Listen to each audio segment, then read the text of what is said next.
আসসালামু আলাইকুম ওরহমতুল্লাহি ওয়াবারাকাতুহু। আবার আসলাম মদিনা। আলহামদুলিল্লাহ, আজকে আমরা ৫০ জন প্যাসেঞ্জার নিয়ে আসছি। আলহামদুলিল্লাহ, আবার ঘুরে আসলাম।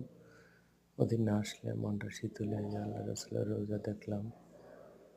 আলহামদুলিল্লাহ, কিছুদিন পর পর আসতে পারি, সেই তৌফিক দিয়েছে। আলহামদুলিল্লাহ, আল্লাহর কাছে লাখো লাখো শুকরিয়া। আসবেন মদিনা, মক্কা আসলে মনটা খুব ভালো হয়ে যায়। আমার মনটা খারাপ হয়ে গেলে মক্কা মদিনাতে আসি। আলহামদুলিল্লাহ, খুব ভালো লাগে আল্লাহ রাসূলের রোজা দেখতে।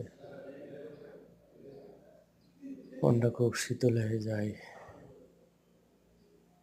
আসতে পারি সে ভাগ্য আছে। কিছুদিন পর পর আসতে পারি, এই জায়গায় আসবেন, মক্কা মদিনা ঘুরে আসবেন। আসসালামু আলাইকুম ওয়া রাহমাতুল্লাহি ওয়া বারাকাতুহু।